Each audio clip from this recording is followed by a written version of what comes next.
morning, first thing, was so that if you wanted to,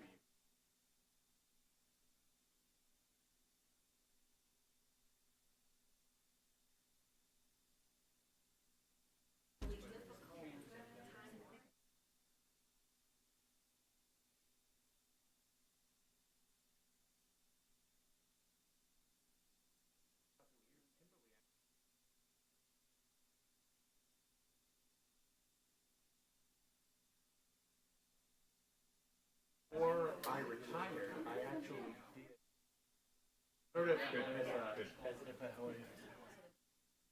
sort of an exercise, and I did an Excel that calculates it all.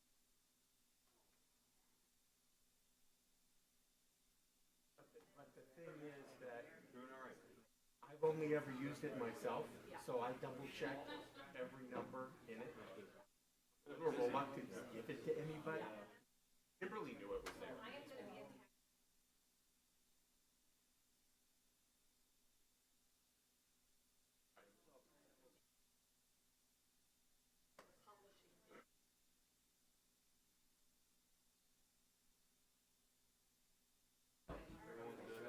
It's all charted.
Oh, it's 7:30.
And we'll start with the Pledge of Allegiance. I pledge allegiance to the flag of the United States of America and to the republic for which it stands, one nation, under God, indivisible, with liberty and justice for all. Roll call, Ms. LeBeau? Present. Ms. Cantor? Here. Mr. Davidoff? Here. Mr. Dodge? Here. Ms. Fay? Here. Ms. Kerrigan? Mr. Sweeney? Mr. Winograd? And Mr. Williams? Here. Thank you. I'd like to make a motion to suspend the rules to present two proclamations. I'll second. Motion's been made and seconded. All those in favor? Aye. All those opposed? Motion carries. The first, oh, sugar, I forgot something. The first is to Karen Kaiser, are you here? Oh.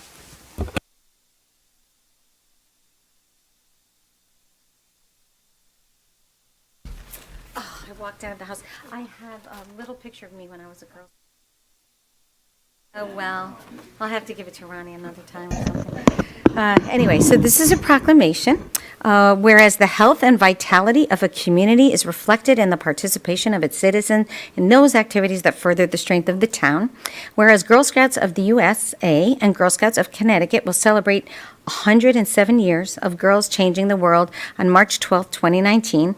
Whereas Girl Scouts unleashed the GIRL, go-getter, innovator, risk-taker, and leader in every girl, preparing her for a lifetime of leadership. And whereas Girl Scouts offer girls 21st century programming in science, technology, engineering, and math, STEM, the outdoors, entrepreneurship, and beyond, helping girls develop invaluable life skills and take the lead early and often. And whereas Girl Scouts welcome girls of all backgrounds and interests who want to develop the courage, confidence, and character to make the world a better place. And whereas Girl Scouts bring a wealth of knowledge to programs that deliver girls cornerstone experiences with benefits that last a lifetime. And whereas more than 50 million women are Girl Scout alums and 2.6 million girls and adults are current members. Now therefore be it proclaimed that on behalf of the Town Council and the residents of West Hartford, I, Mayor Sherry G. Cantor, do hereby celebrate the 107th anniversary of Girl Scouts of the USA, Girl Scouts of Connecticut, and proclaim the week of March 11th and March 15th as Girl Scout Week in the town of West Hartford. And so Karen is here too. So we just the Girl Scouts, honestly, I really did. It really did mold my life, and it was a wonderful experience for me. I am one of those many alum, and I was wondering if you want to say a few words. I don't know. You don't have to if you don't want to. I brought you some cookies Oh, thank you so much. to celebrate our birthday. Thank you. If you're all don't take too many, there'll be enough. I want to thank all of you and the town of West Hartford for this proclamation. There are about 800 girls in Girl Scouting in West Hartford, and that's a big number. We're one of the largest towns in Connecticut with Girl Scouts. And it really all moves on our volunteers, and I am very proud of all our volunteers who serve to create troops and opportunities for the girls, and that can't happen without the support of a community like this. Thank you. Thank you, Karen. Thank you. Thank you for your work with the Girl Scouts. Thank you. Wait, you have the here's your proclamation. Yes, there's my proclamation. Okay, perfect. Thank you. All right, and now can I have Jane Breen? And Martha, I don't know if you want to come up too, or...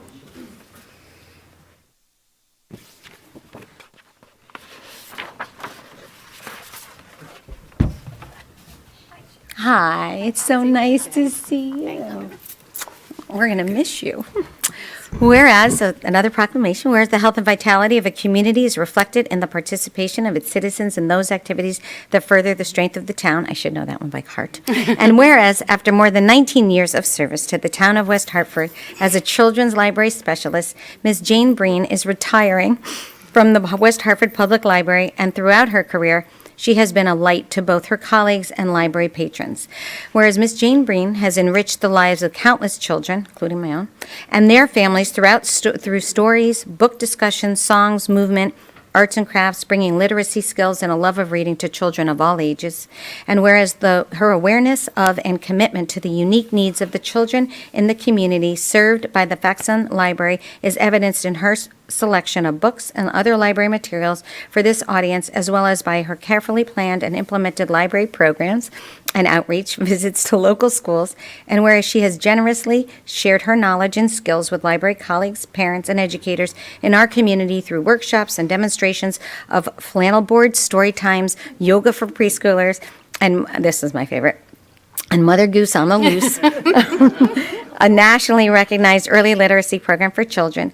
And whereas her boundless imagination has produced the scripts and sets of library programs and summer reading shows in the public schools through many years, and whereas she was recognized in 2006 for the Connecticut Library Association as recipient of the Faith, am I right, Hectone Award for her involvement with the nonprofit Light One Little Candle, placing books for children and families to read together in hospital settings. Now therefore be it proclaimed that on behalf of the Town Council and the residents of West Hartford, I, Mayor Sherry G. Cantor, do hereby express sincere gratitude to Ms. Jane Breen for all she has shared so generously with the community and extend best wishes as she enjoys her retirement. And don't tell me one person can't make a difference, because you surely have, so. Thank you. Thank you.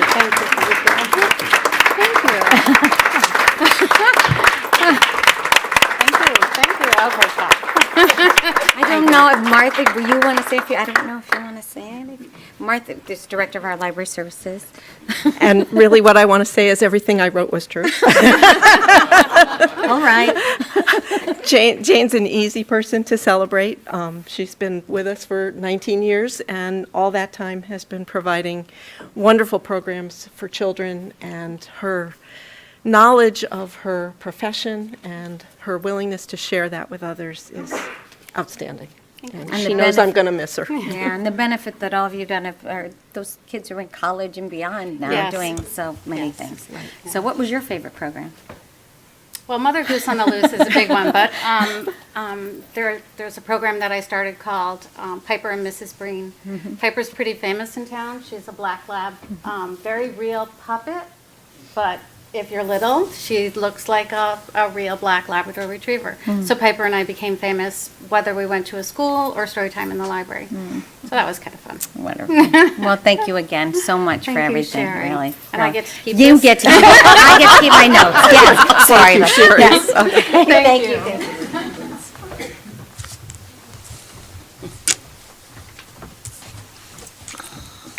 Okay, I hope I don't have to, I have to sign in again? You want to look at mine? All right. Where are we? Number two. Forgot where we were? Thank you, Madam Mayor. I move approval of the February 26, 2019 Town Council minutes. Second. Motion's been made and seconded. All those in favor? Aye. Aye. All those opposed? Motion carries. Public forum, there's nothing on this, actually, agenda that is subject to a public forum that we will be setting for the budget. So number 4 is consideration of consent calendar. Thank you, Madam Mayor. I move we place items 11A to 11C on consent. Actually, Second. it is 12A through C. I don't know what happened, but it changed from the, so. Oh, no. It's not? They were originally items 11. Okay, then we were originally right, because I thought it bumped. Okay, so, motion's been made and no, has it been seconded? Second. Okay, all those in favor? Aye. All those opposed? Motion carries. We are unfinished business, there is none, and number 6, Mr. Hart.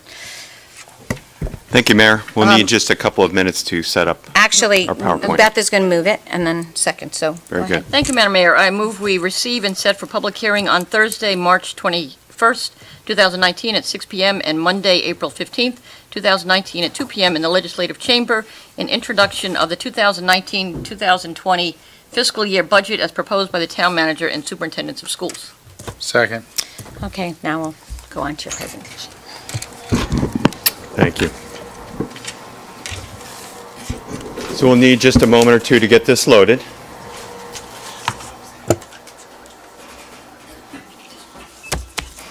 Great. Well, thank you again for the opportunity to present the proposed budget and capital plan for next fiscal year.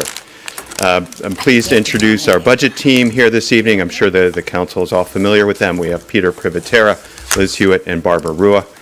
We also have John Phillips, our Director of Public Works here, one of our directors. So you have the budget books at your places. You also have copies of this presentation if you wish to make any notes. And we'll make sure that everything is uploaded online for tomorrow. I have about 29, 30 slides. I'll work to move through these as expeditiously as possible. Okay. It helps to turn the on button on, doesn't it? So in terms of crafting this budget and putting it together, what were our key objectives here in preparing the proposed spending plan? Well, as we do every year, we want to try to ensure the right balance between spending and tax increases. You know, we are sensitive to that issue. And we've worked hard this year to absorb some new costs, and one which I'll elaborate on a little bit later, a contribution to the teachers' retirement system, as well as certain costs that increase beyond the rate of inflation. And I would cite as an example here, the MDC ad valorem tax. A second objective in putting the budget together was to maintain our current programs and services. So under this proposed budget, all current services and programs remain intact. We do have some very modest program enhancements, which I'll speak to some extent later, and we'll elaborate on when we get to committee. A third objective was to maintain our undesignated fund balance at 9% at the close of the fiscal year. And actually, we will, depending on what's left at the end of the fiscal year in terms of a potential surplus, staff will present a recommendation to the town council to increase this in an incremental fashion. As you know, we've been looking to do that over a period of years. This fund balance is a very important component to maintaining our bond rating, which is at the highest possible rating. And then a fourth major objective in putting the spending plan together here was to address our pension, continue our work to address pension and other post-employment liabilities. We have reduced the discount rate. The pension board did approve this recently. The discount rate in the pension trust from 7 1/4 to 7 1/8. We've also increased our funding to OPEB. That acronym stands for Other Post-Employment Benefits, to cover 70% of what's referred to as the ADEC, or the Actuarially Determined Employer Contribution. And we have a 10-year plan in effect for that. So these four primary objectives really formed how we put this budget together. So now let's move on to the numbers. Here's a snapshot comparing the current year with the proposal for next year. And we've got revenues up top and expenditures down below. And these are just broken down into major categories. So the proposed budget overall currently stands at a little over $288 million. Under this proposed budget, it would increase to $297.9 million, an increase of approximately $9.8 million, or 3.42%. And you can see the Board of Education component would increase from $164.3 million to a little over $169 million, roughly a $4.7 million increase, 2.89%. The capital financing component would increase from $17.6 million to $18.2, a little over $600,000 at 3.45%.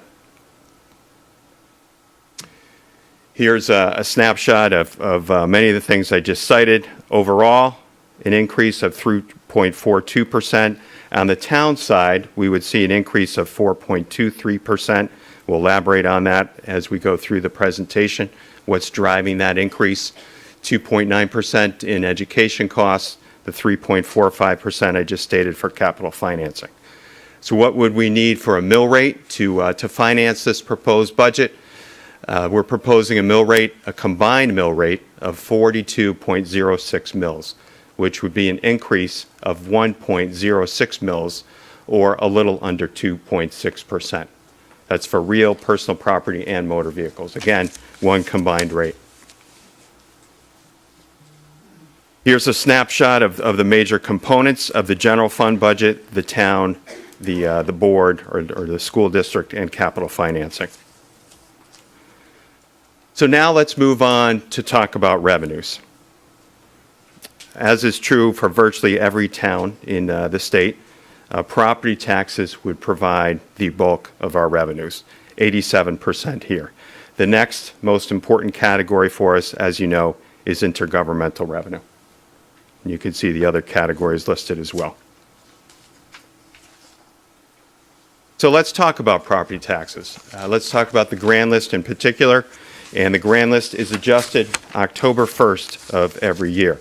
So the grand list at this point in time, as of 10/1/18, is a little over $6.3 billion. And this past year, it increased by 0.43%, by $27.4 million, roughly. Real estate is always the major component. That increased 0.38%. Personal property, 2%, but it's a much smaller component of the list, as are motor vehicles. And our vehicle count is down somewhat from the previous year.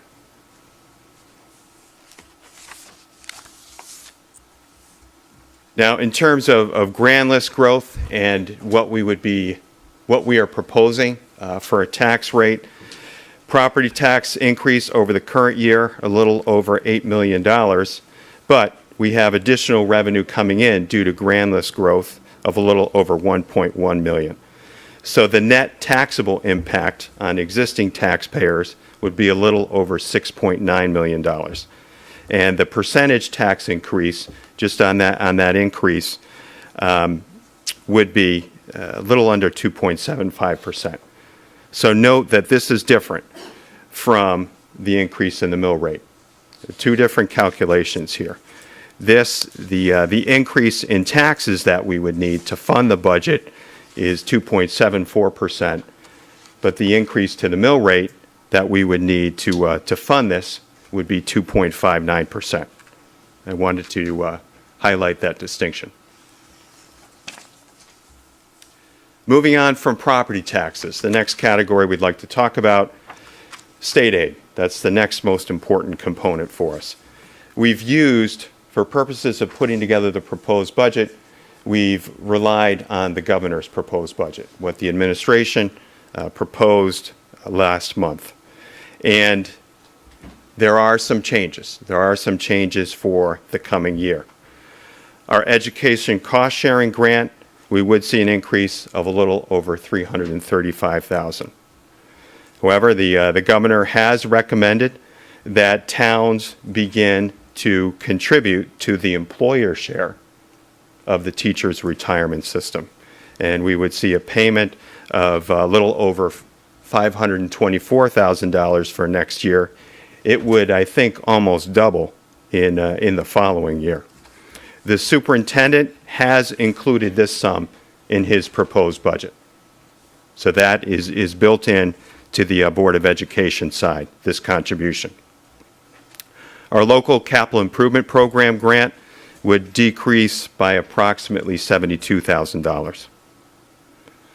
Another thing I wanted to highlight for you, and this is why it's important to go through the state's budget document, this is not a major formulary grant that we receive, but we do receive reimbursement for the nursing services that we provide to the private schools in town. The governor has proposed that grant be eliminated, that subsidy be eliminated. What his administration has proposed in lieu of that is that towns would now be responsible, that the private schools would be responsible for reimbursing the municipality for a percentage of the cost to provide that service. So we don't really know what's going to shake out here on this one as we move through the legislative session.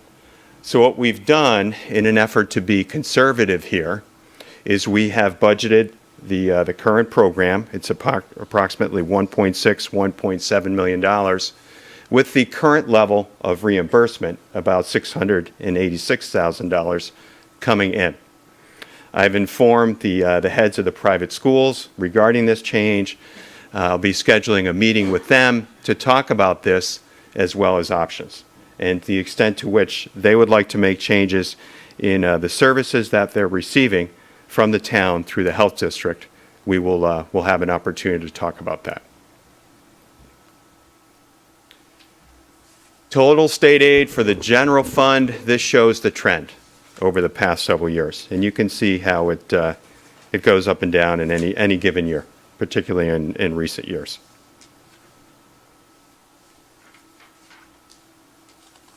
Moving on from revenues to talk about expenditures for the general fund.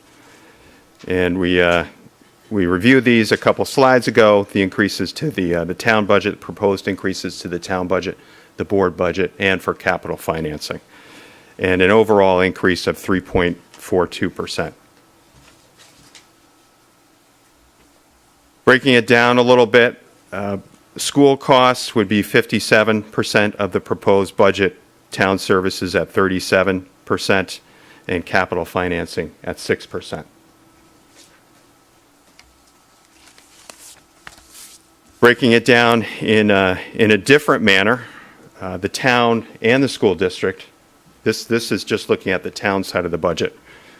The bulk of what we do is provide services, right? We're providing programs and services to people. We're not manufacturing a product. So most of our costs are related to personnel. You can see here 38% for wages and salaries, but 39% for fringe benefits and insurance. So that includes both employee benefits as well as other insurances that the town has in place. But that category has grown over time, and it is significant. Operating expenses would comprise 23% of the proposed town budget.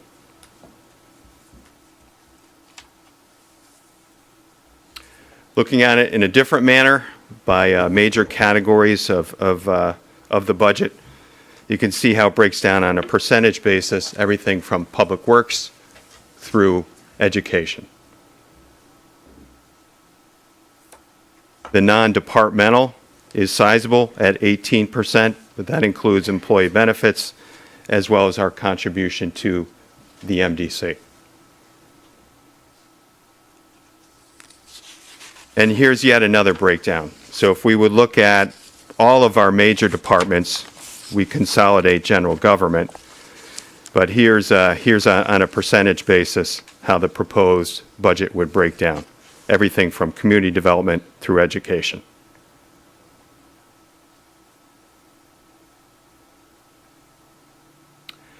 So what's driving the town budget? What's driving this increase of approximately $4.5 million, 4.23%? The MDC, as we've talked about in the past, we are seeing an increase of $859,000 for next fiscal year, an increase of 8.1%. We were looking at a higher increase. I think it was a little over approximately 11%. But the commissioners did accept some recommendations from the MDC management team to lower this to some extent. Pension, we're seeing an increase in our ADEC of a little over $1 million. That is the town share. You'll see the note down below when you include Board of Education employees that are in the town's pension plan, the non-certified staff. The overall increase is between 1.3 and 1.4 million. Health insurance, we're looking at an increase of a little over $1.3 million.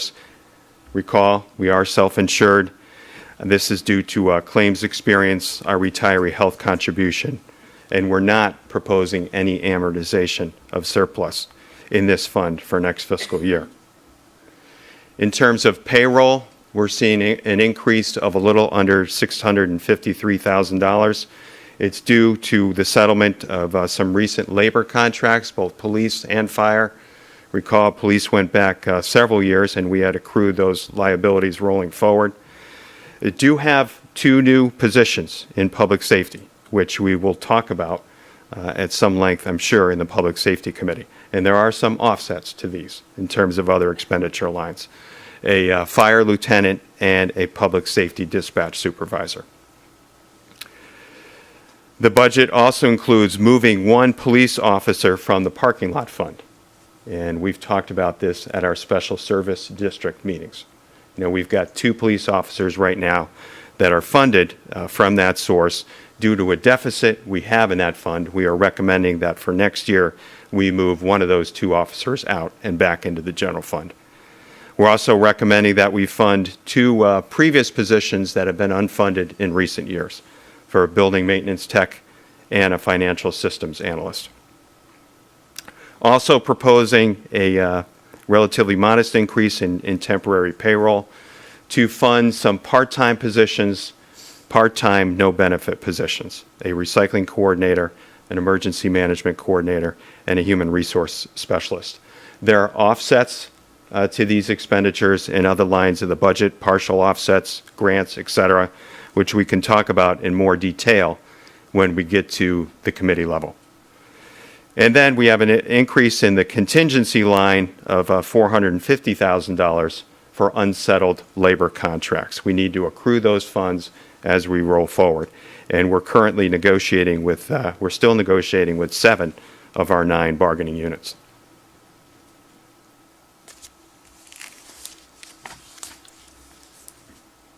Highlighting a couple of these items in more detail, here's the history of the ad valorem payment to the MDC. And this, as the council is well aware, is for sanitary sewer service. And you can see the increase over the past several years here, from the 7.1 million to the little under 11.5 million for next year.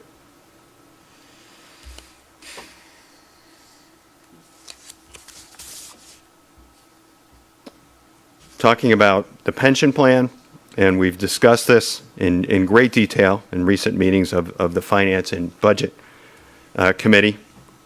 But this shows the increase in the funded ratio over the next several years, currently at 43% and moving up to 58% by year 2030. Now, these ratios will change to some extent depending on asset performance and where we set the discount rate.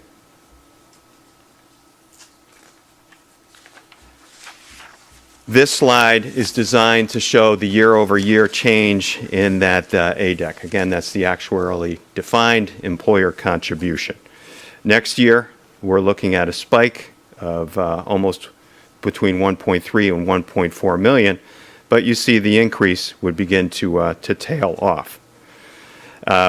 Again, these numbers are, in order to reach these targets, we would need to make sure that we realize the asset growth that we're projecting, that the discount rate performs as expected. And any changes we make to the discount rate, we'll need to adjust these to some extent.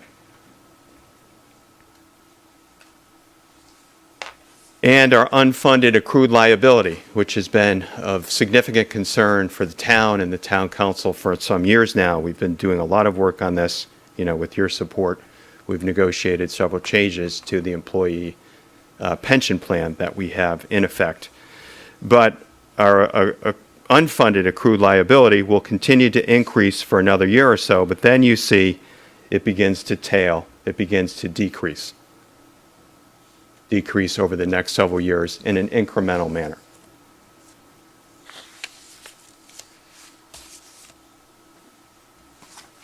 So moving on from the town budget to talk about the Board of Education budget, the school budget as recently proposed by the Superintendent of Schools.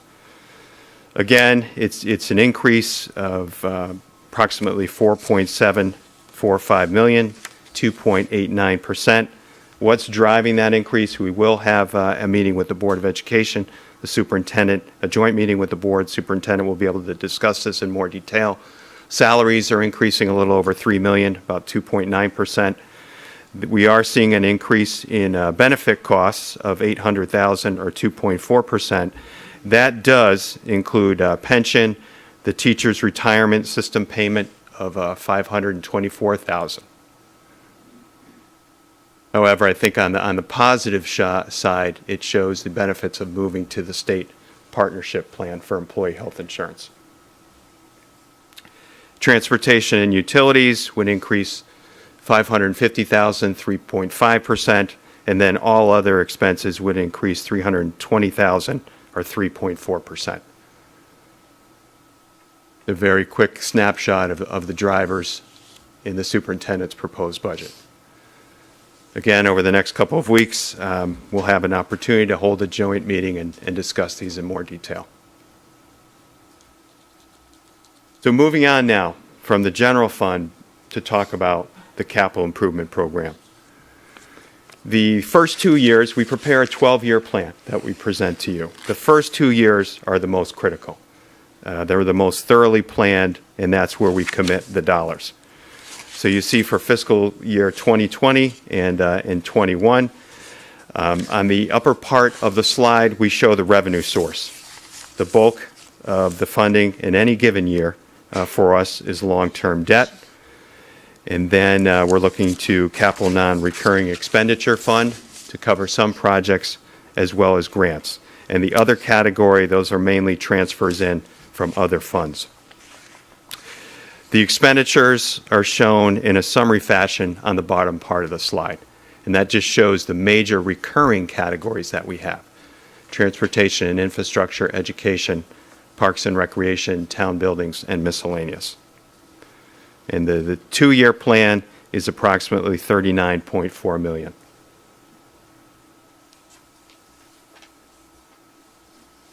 Here are some examples of non-recurring projects in the first 2 years of the plan. So these are things that are more one-time in nature. The Fern Street Bridge, we've talked about at some length. We've been fortunate to receive a major grant to fund this project. The overall cost at approximately $4.2 million, $3 million financed through grants, $1.2 million through bonds issued by the town. The road diet trial for North Main Street that we've discussed at CPPS, we would fund that over the first 2 years of the plan. For Parks and Recreation, the Wolcott Park Improvement Project, now that's a good example of a non-recurring project. That includes upgrades to the electrical system, ADA work, renovation to the tennis courts. And this shows the contribution from the town of $300,000, as well as a state grant in the amount of $750,000. That's for the current year. For next year, we're proposing a contribution of $200,000 coming from the town budget and $200,000 coming from the Community Development Block Grant to complete this project. And then work to refurbish the Kennedy Bathhouse at Kennedy Park at $290,000. A couple of other examples in other categories: town building improvements. What we've built into the first 2 years here, one would be to upgrade the indoor police shooting range that we have at the Brixton Street complex. So there is an indoor range below the Public Works facility. It is quite dated and in need of some work. It's very important, as you know, that our officers, they need to be able to qualify with their firearms on a regular basis. So this range has proven to be a tremendous asset to the department and the town over a period of years. The design fees would be $50,000, and the upgrade, which is in year 3 of the plan, we're estimating right now at $700,000. This range is, to some extent, a regional asset. And we are talking with area police departments to see whether or not we can pursue partnership opportunities with them. Under the miscellaneous category, we've got a multi-year project to modernize the town's recycling center.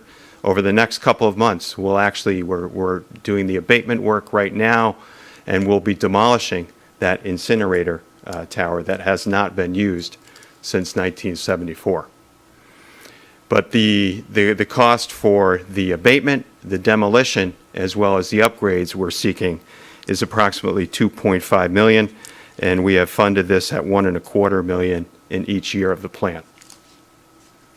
And then we're seeking to replace one of our quints, one of our fire apparatus. It's either at Station 4 or Station 5, and that cost is a little over $1.3 million. And that is something we replace on a regular cycle. I think the piece we will be replacing was purchased in 1991, so those do last for some period of time.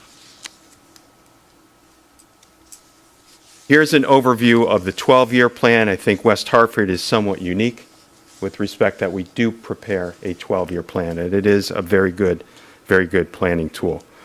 So over 12 years, it would total a little over $210.3 million.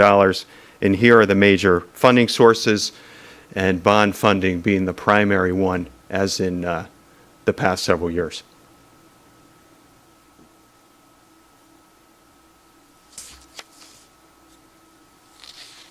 So that was on the revenue side. Looking at the 12-year plan with respect to expenditures, you can see how it would break down between our various major categories: transportation and infrastructure through miscellaneous.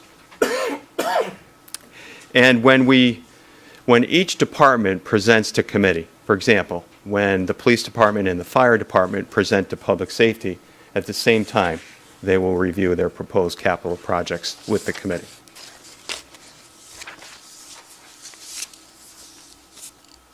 So moving on to talk a little bit more about the impact to the taxpayer. As I talked about, we are proposing a combined mill rate, both real property and motor vehicles. It's currently at 41 mills. Under this proposal, it would increase by 1.06 mills, 2.59% to 42.06. Looking at the impact on an average single-family home, and I know this is just one example. That average single-family home right now is assessed at a little over $226,000. Recall the assessment is at 70% of value. And with two vehicles, you would see the tax bill would increase from $10,071 to $10,333, an increase of $262 for the year.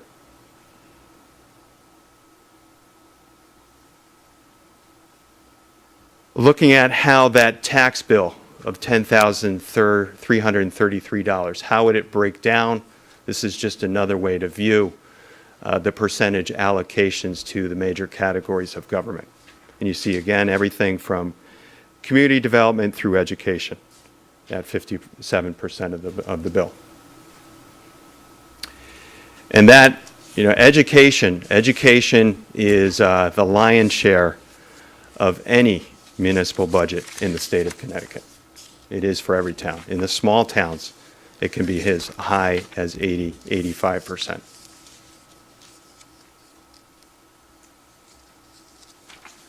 Some key budget dates, and you'll see committee reviews highlighted in the town manager's report tonight. You'll be reviewing it over the next several weeks. We're going to have two public hearings, one on March 21st at 6 p.m. here in this room. The second on April 15th at 2 p.m. here in this room. And we provide both time slots to try to provide a convenient time for all of our residents. And then this lists the Board of Education workshops as well as their public hearing. The Board of Education would look to adopt a budget on April 2nd, and the Town Council, you would be looking to adopt a budget for next fiscal year on April 23rd.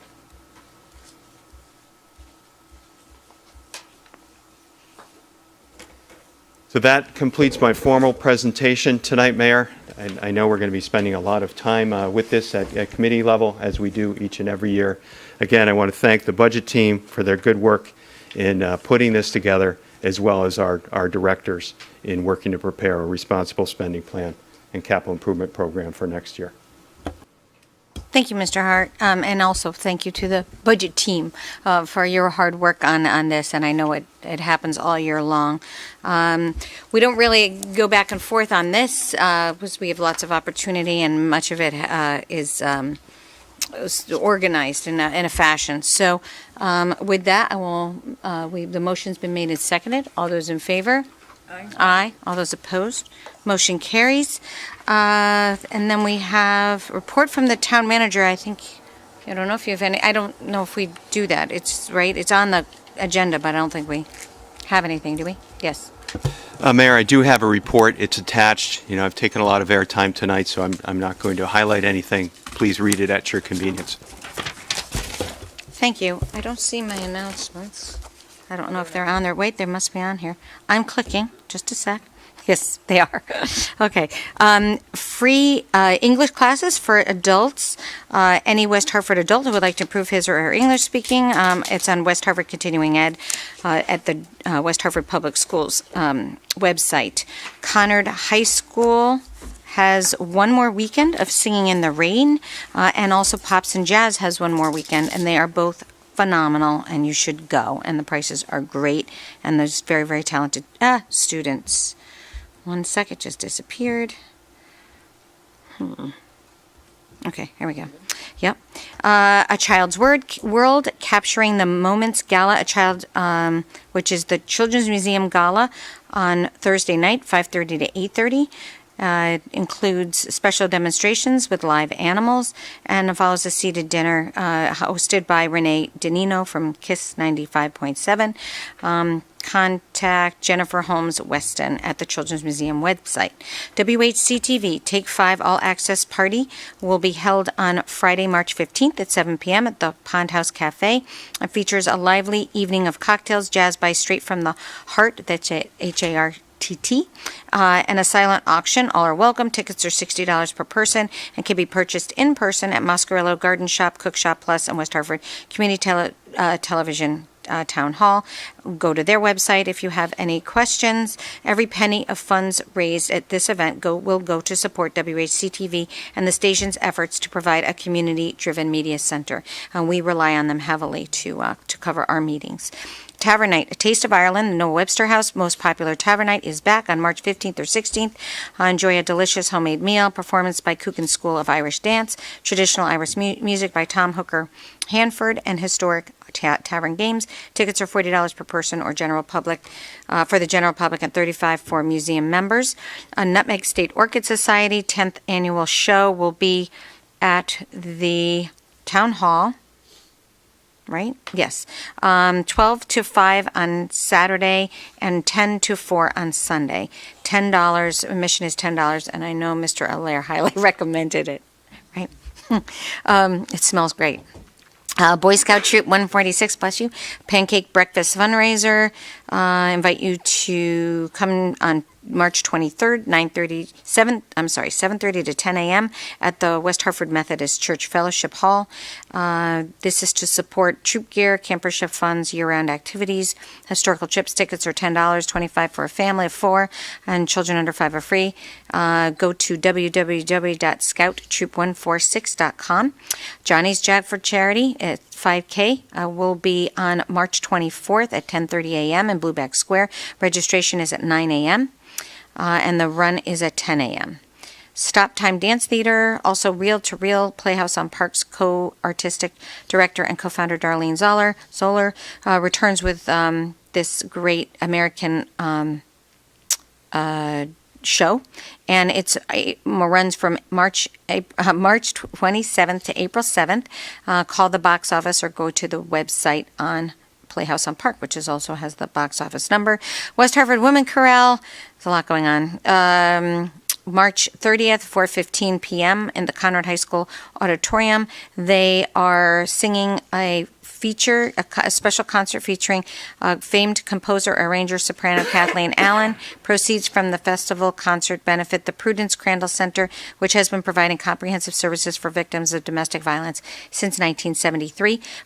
For more information, their website is www.whwchorale.org. West Hartford's cooking is on Saturday, March 30th, 6:30 till 9, and that is for the Foundation of West Hartford Public Schools and includes celebrity chefs. Many at the table will be there. Tickets are $60 for patrons and $125 for benefactors, and can be purchased online at www.fwhps.org. And lastly, the West Hartford Symphony Orchestra Spring Concert will be held on Sunday, March 31st at 3 p.m. at the Kingswood Oxford Roberts Theater.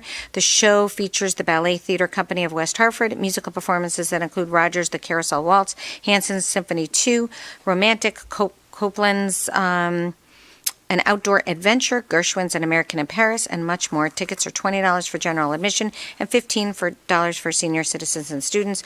Go to their website, whso.org. Anybody else have announcements? That was a very comprehensive list. Okay, lots to do. With that, we will go to number 12. Ms. Kerrigan. Oh, 9? Oh, 9, yes, reports from Corporation Counsel. I have no formal report. I'm happy to answer any questions. Thank you. Any questions for Mr. Allaire? Okay.